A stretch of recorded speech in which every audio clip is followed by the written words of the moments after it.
네, 오늘은 에스겔서 48장 마지막 장입니다. 오늘은 한마디로 말하면 제목을 만약에 정해라 한다면 여호와 삼마라고 하는 이름을 정할 수가 있어요. 이 성경에서 우리가 여호와에 대해서 호칭에 대해서 여러 가지를 듣지요. 관계되는 여러 가지 호칭들이 성경에 들어있는데 그 중에 어떻게 보면 신학생들이나 들어봄직한 그 표현, 그것이 여호와 삼마다 하는 이런 말이 오늘 여기서 나옵니다. 그래서 제목을 여호와 삼마다 이렇게 잡을 수 있습니다. 한마디로 말하면 여호와 삼마라는 것은 여호와께서 거기에 계시다 이 뜻입니다. 여호와께서 계신다. 그러니까 어떻게 보면 오늘 이 에스겔의 마지막 이 장면은요, 여호와께서 모든 땅의 지계를 정하시고 경계를 정하시고 구역을 정하시고 그리고 그 중앙에 어떻게 보면 여호와 하나님의 성소가 딱 자리하고 있고, 이거를 제가 이제 오늘 우리 48장에 5절에 이르기까지 이걸 설명을 막 계속 해놨지 않습니까? 그럼 여러분 읽기는 읽었지만 뭐가 감이 좀 오기가 좀 쉽지 않죠. 그래서 요거를 한번 조금 줄여가지고요. 이게 조금 어떤 지금 그림이 머릿속에 이미지가, 저는 이 그림을 이제 보긴 봤어요. 이렇게 해서 양쪽에 중간에 이렇게 해서 여기 뭐 이렇게 이제 돼 있어요. 이거를 갖다가 한번 정리해서 한번 제가 알려드려 볼게요. 원래 우리가 성경의 땅 분배 이야기 나올 때는 그 이스라엘 백성의 그 지파별로의 땅 분배는 첫 번째자 어떻게 보면 거의 없는 이야기지만 가나안 땅에 들어갔을 때죠. 가나안 땅에 출애굽해서 광야를 지나 가나안 땅에 들어가서 가나안의 족속들을 멸하면서 그 다음에 그 분깃을 이제 땅을 나누어 가지고 12지파에게 나누어지는 그런 이제 이야기가 성경의 여호수아서에 보면 있습니다. 근데 이제 여기서 또 다루는 거예요. 어떻게 보면. 그래서 도대체 이 땅하고 그 땅은 도대체 어떤 의미로 이렇게 하나님이 나누고 계시는가 하는 것을 생각해 보게 되는데요. 본문은 성전이 있는 중앙 부분의 북쪽에 기업을 받은 7지파를 먼저 설명하고 있습니다. 자, 지금부터 머릿속에 그림을 한번 살짝 그려보십시오. 자, 다시요. 성전이 있는 중앙 부분의 북쪽에 기업을 받은 7지파, 12지파 중에 7지파를 설명하고 있는 게 1장 7절이고요. 1절에서 7절이고요. 남쪽에 기업을 얻은 5지파를 설명하는 게 23절로 29절까지고요. 그리고 왕에게 속한 땅이 중앙에 서로 나누어져 있음을 말하고 있는 게 지금 21절과 22절이 그 말을 하고 있어요. 왕에게 속한 땅은 동쪽과 서쪽이라 했어요. 그러니까 이 직사각형을 이렇게 그림을 그려서 이쪽 편, 이쪽 편 지금 그렇게 설명을 합니다. 그리고 남쪽에 기업을 얻은 5지파 설명이 23절과 29절이고 왕에게 속한 땅이 중앙에 동서로 나누어져 있음을 말하는 게 21절에서 22절의 말씀이 그 이야기입니다.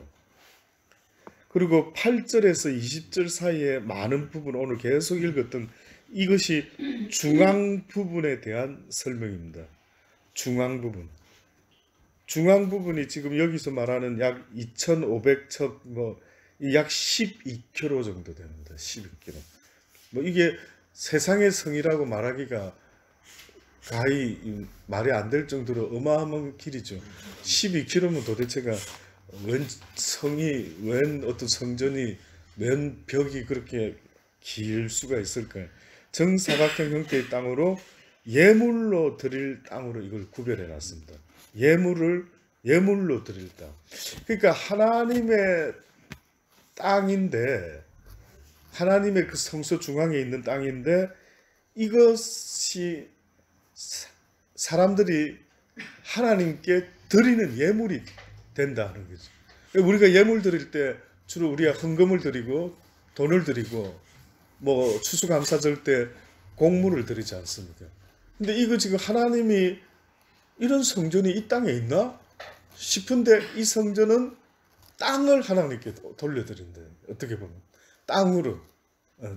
그러니까 이게 어떤 면에서는 이제 어떤 우리가 한번 해석을 해보면은 결국은 이 땅은 우리 것이 아니다.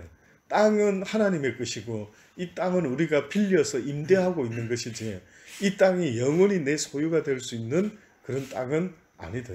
하나님께 바쳐져야 되고 하나님께, 하나님의 나라에 귀속시켜야 되는 이런 어떤 의미가 있을 수 있지 않는가라고 이렇게 볼 수도 있는 겁니다.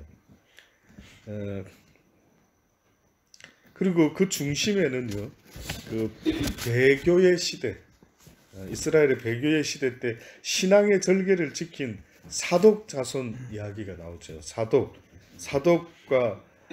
자손 제사장들이 11절에 이야기가 나옵니다. 11절에 이 땅으로 사독의 자손 중 거룩히 구별한 제사장에게 돌릴지어다. 그들은 직분을 지키고 이스라엘 족속이 그릇할 때에 레위 사람의 그릇한 것처럼 그릇하지 아니했다. 그래서 이 사독 가문이 어떤 면에서는 배반을 때리지 않고 끝까지 절개를 지키면서 믿음의 절개를 지키고 하나님 앞에 서 있었던 그런 사람들이었다. 그래서 아마 그 사람을 특별히 언급한 것 같아요. 그 중앙에 성전이 있고요. 그 옆으로 아마 북쪽 같습니다. 레위인의 거주지가 주어졌고, 그게 13절, 14절 제사장의 거주지와 레위인의 거주지의 넓이가 같이 이렇게 되어 있는데, 동서로는 25,000척, 약 12km, 남북으로는 10만 척, 약 4.8km. 제사장의 땅 남쪽으로는요, 25,000척, 12km, 길이는 5,000척, 약 2.4km 정도 됩니다. 땅은 속된 땅으로 그곳 중앙에는 가로 세로 4,500척의 정사각형 성읍을 세우고요. 그 주변 동서남북으로 250척, 약 120m씩을 빈들로 삼고, 동서로 뻗어 있는 나머지 땅에서는 어느 집 하든 와서 농사를 지을 수 있게 했습니다. 이게 이 이야기가 15절과 19절에 그렇게 나와 있고요. 이 정사각형의 성읍에는 동서남북 사면에 3개씩의 문이 있는데, 그 문들은 각각 아까 우리가 마지막 부분에 30절에서 34절에 문 이야기 나왔죠. 그 세 지파씩 이름을 붙이면서 문 이야기가 나왔어요.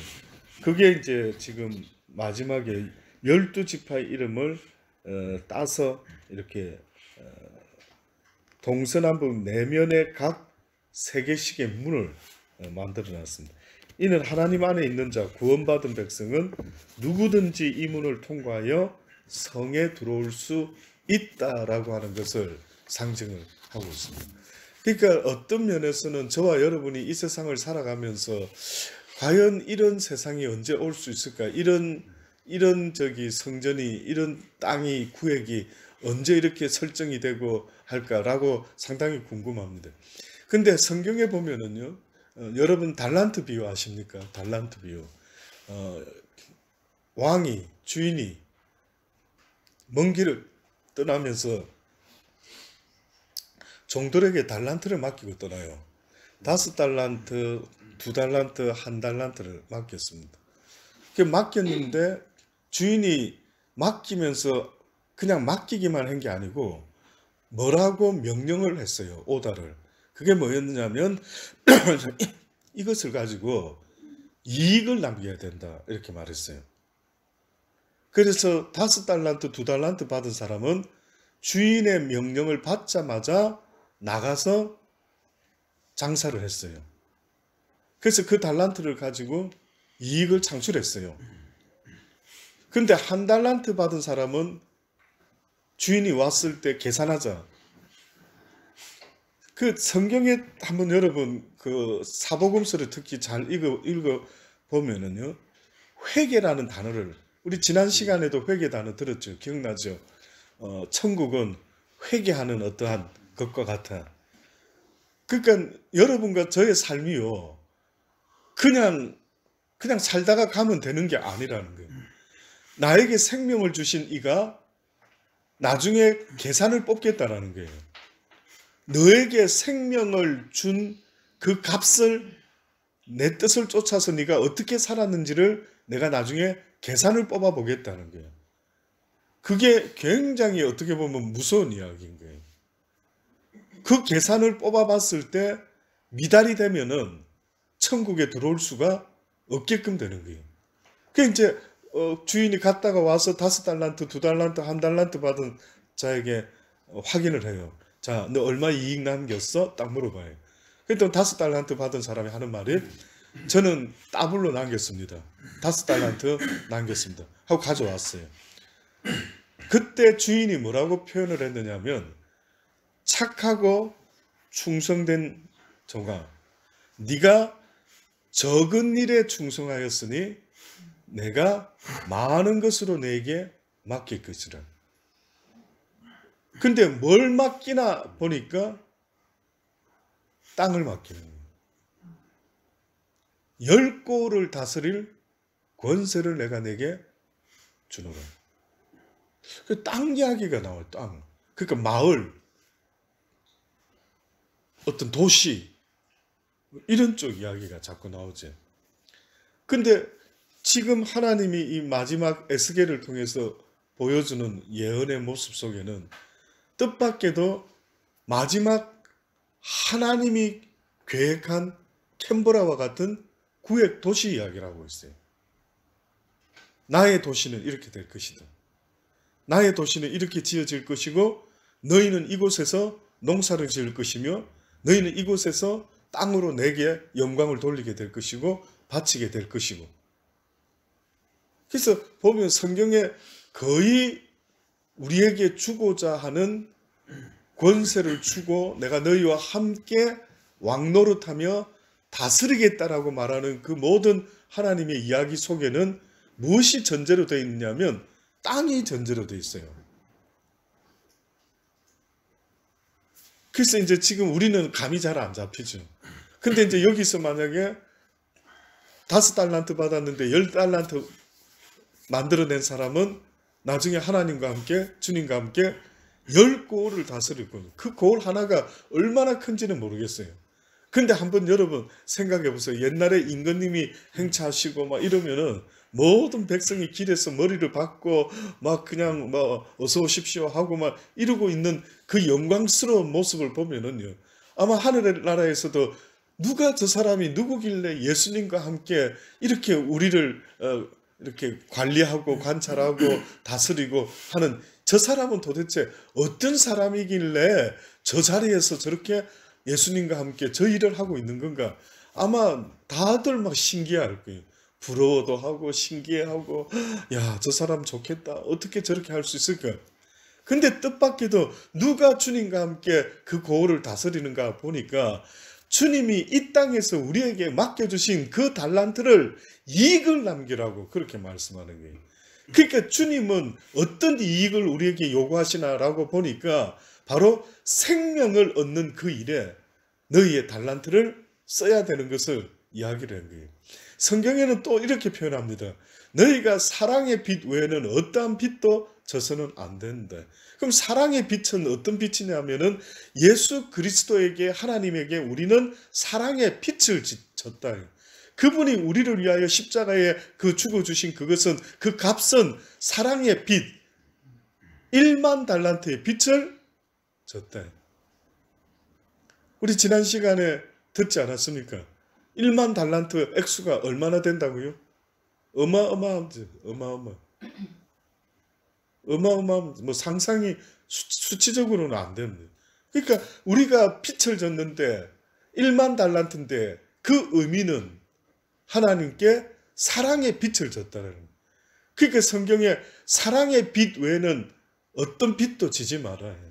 그러나 사랑의 빛은 빛이기 때문에 갚아야 된다라고 하는 말씀을 하고 싶으셔서 너희가 살아가는 날 동안에 사랑의 빛 외에는 어떠한 빛도 져서는 안 된다. 그래서 사랑의 빛은 져도 된대. 예를 들어 우리 사모가 예를 들어 오늘 허전도사 허리를 삐끗해서 지금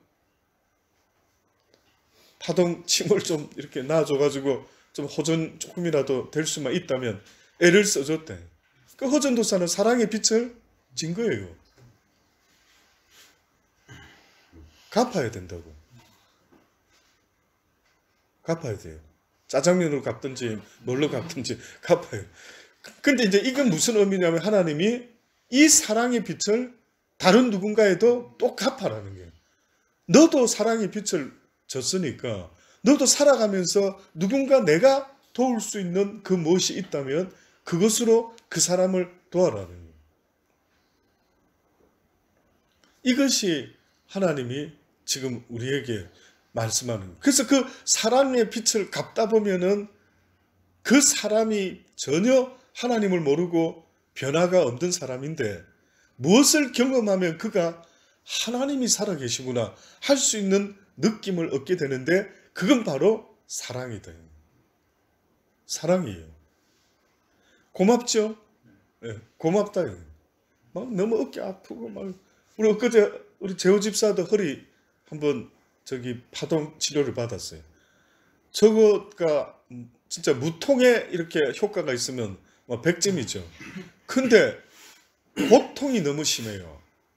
전기 아주 막 진짜 막 메스로 막 살을 찌르듯이 짠 안에다 뭐를 넣은 것 같지만 너무 고통스러워요. 근데 그 고통 너머에 끝나고 나니까 이게 뭐지? 이러는 거예요. 그래서 저만 처음에 주일날 사람들이 저보고 주일날 우리 사모가 와서 목사님 얼굴이 목사님 얼굴이 갑자기 좀 환해지신 것 같다 뭐 이러더라고요. 그럴 리가 없는데 갑자기 그렇게 내가 사모 왔다고 막 좋아지고 이런 입장은 아닌데 근데 자꾸 그래요. 그 가만히 보니까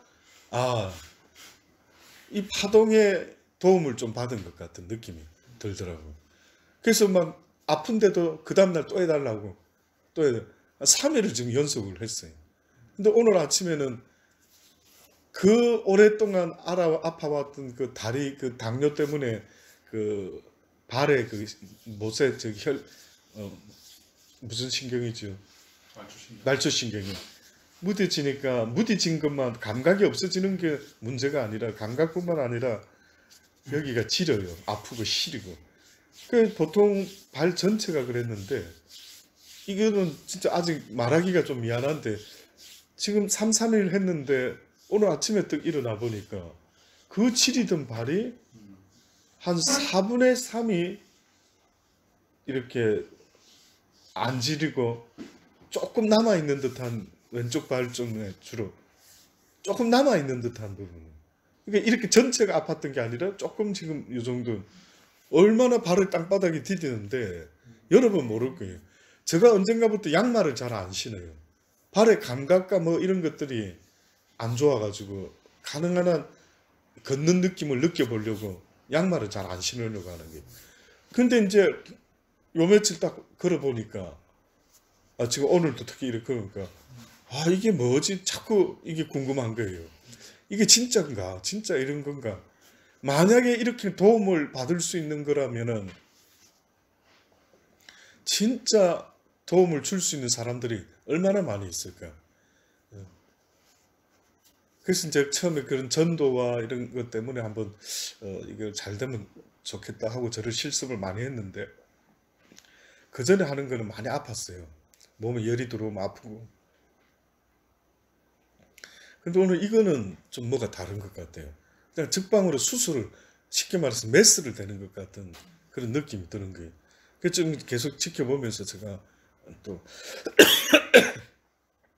보려고 합니다. 그래서 정말 도움이 된다면 내가 위트니스가 되는 거니까 아픈 사람이 있으면 한번 해봐라. 한 번만이라도 한번 해봐라. 느낌이 어떤. 우리 재호 집사 허리 잘 때 파나돌 먹고 막 이렇게 조금 하다가 움직이다가 이렇게 되면 막 허리가 아파가지고 그죠? 뭐 그랬다 하더니 잘 됐다. 그 다음에 두 번째 타겟으로 우리 재호 집사를 했어요. 주일날 저녁에 허리가 안 좋다 그래서. 근데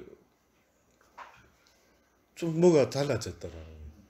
그 오늘까지 와가지고 아까 전에 좀 뭔가 아직 뭐 안 아프다고 좀 뭐 좀 변화가 있는 것 같다고.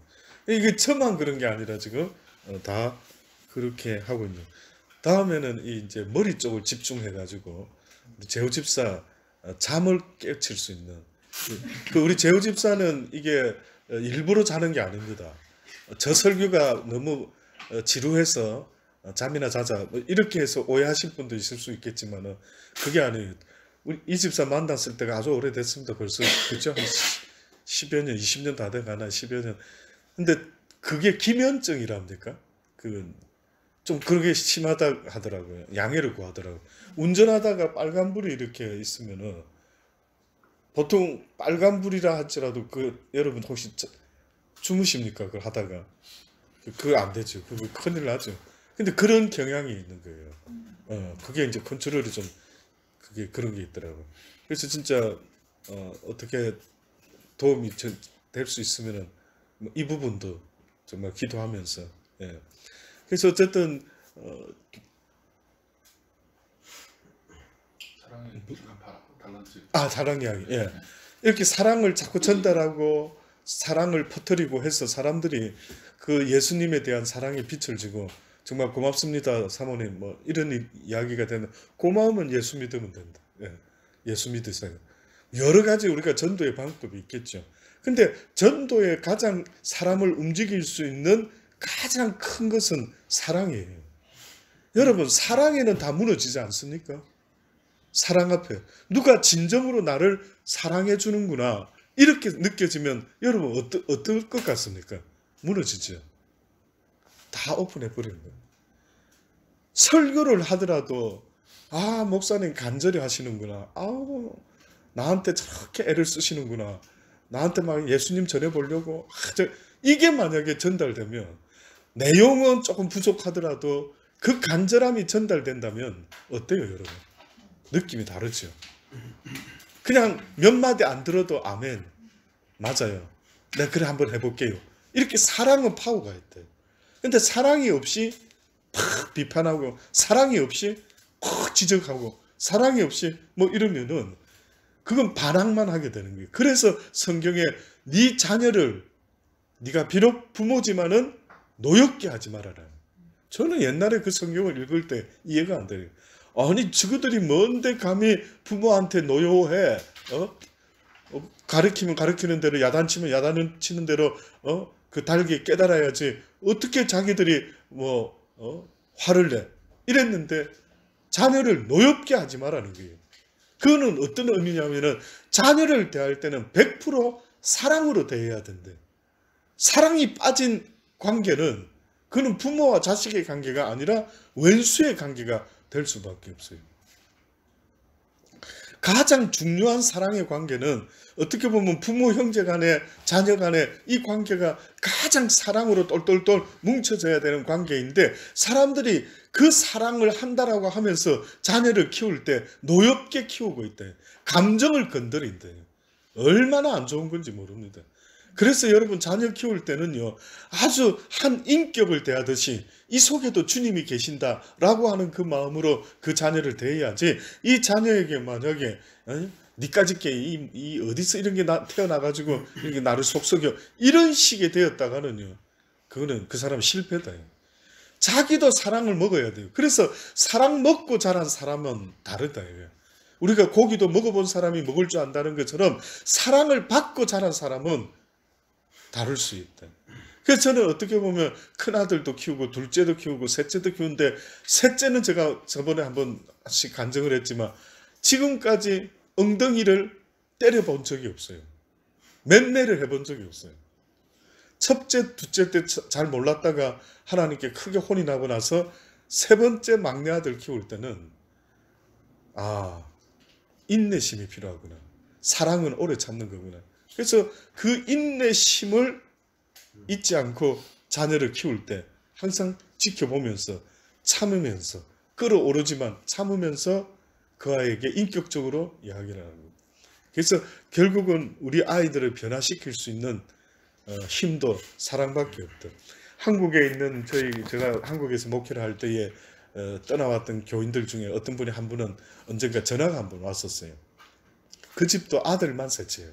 그것도 그 집은 뭐 2살, 3살 터울 뭐 이렇게가 아들만 셋인 엄마인데 한 번은 전화가 왔어요. 카톡으로. 너무 요즘 큰애가 말을 안 듣고 막 또 둘째가 또 어떻고 저떻고 뭐 이러면서 아주 힘들어 하더라고요.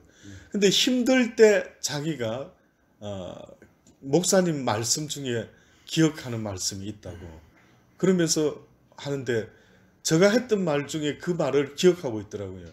그게 뭐냐면은 이 왼수 같은 녀석들 이 노티하는 애들을 키울 때에 우리가 이기는 거, 우리가 복수하는 거 그것은 사랑이다. 그래서 잘해주라 이랬어요. 제가 옛날 설교하면서 노티하는 애일수록 오히려 막 더 잘해줄 필요가 있다. 잊혀지지 않도록 잘해줘야 된다. 옛날 생각하면서 엄마가 참 그때 너무 나한테 잘해주셨지 이런 생각이 날 정도로 잘해주라 했어요.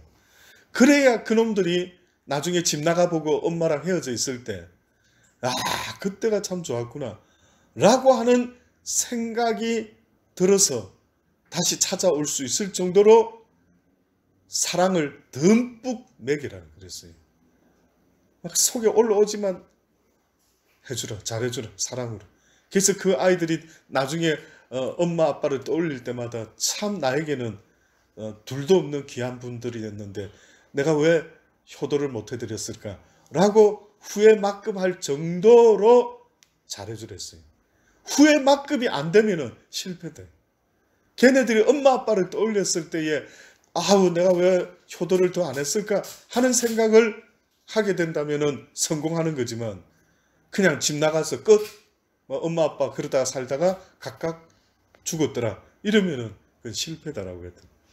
결국 사랑 외에는 사람을 바꿀 수 있는 힘과 능력은 없다. 사랑은 좀 더디더라도 효과는 100%다라는 사실을 여러분 잊어서는 안 됩니다. 그래서 하나님께서 언젠가는 그런 나라를 그런 도시를 이렇게 만들어 내시겠다라고 하는 것을 말씀해 주고 있습니다. 이 의미, 이 지금 방금 제가 설명을 짧게 드렸던 요약해서 드렸던 이것의 의미가 있습니다. 이스라엘 땅의 중심이에요. 하나님께 예물로 드려지는 땅이 있다는 것과 그 땅의 중심에 성전이 있다라고 하는 이것은요. 구원받은 백성의 삶의 중심이 누구여야 한다? 하나님이어야 한다라는 것을 분명히 말해주고 있어요. 그러니 눈에 보이는 지금 그 성전은 없다 할지라도 우리의 몸이 성전이라고 말씀하지 않습니까? 네 육신이 여호와의 성령이 거하는 성전이다 라고 이야기한다면 결국 내 마음 중심 도시에는 누가 계셔야 되느냐면 여호와 하나님이 내 마음 중심에 계셔야 된다라는 것을 지금도 하나님이 말씀하고 있어요.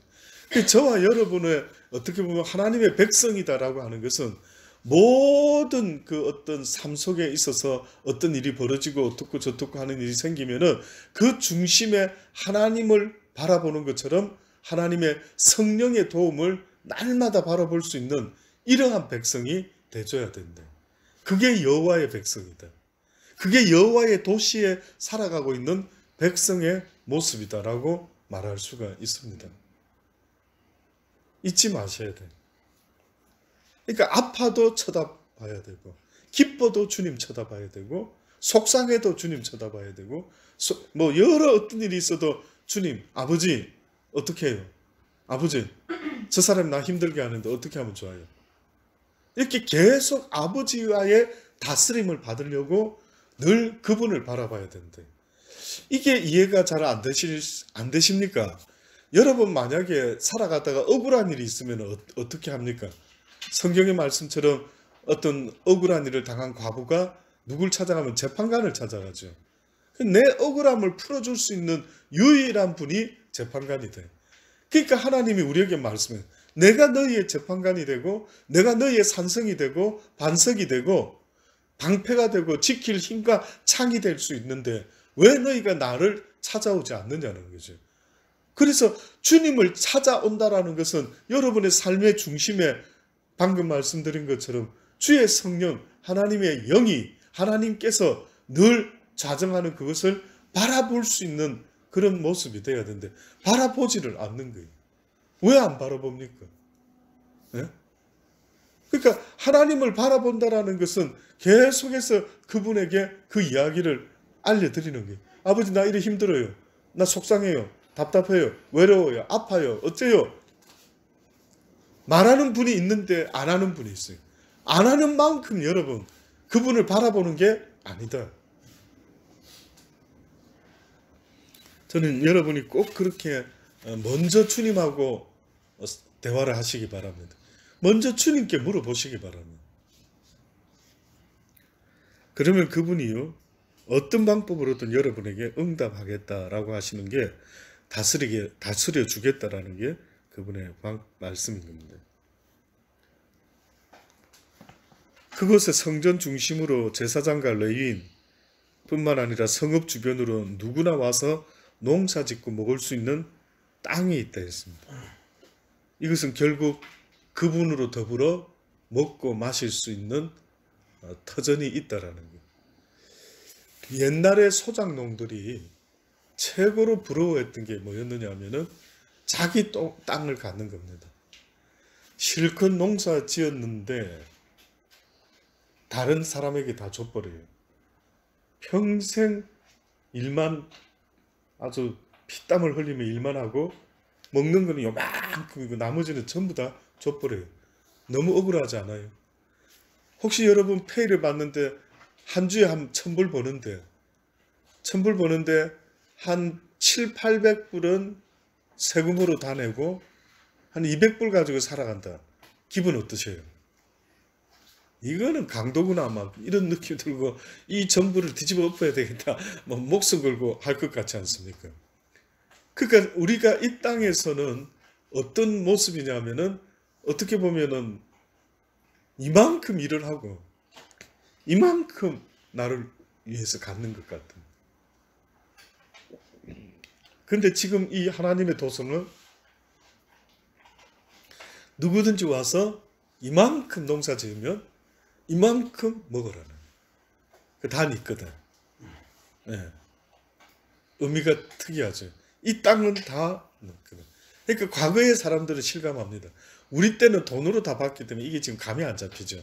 근데 농사 짓는 사람은 이 이야기 딱 하면은 이런 굿뉴스가 다 있나. 어떻게 이런 땅이 내 땅, 내 마음대로 키워서 먹고 내가 다 가져도 되는 내 땅.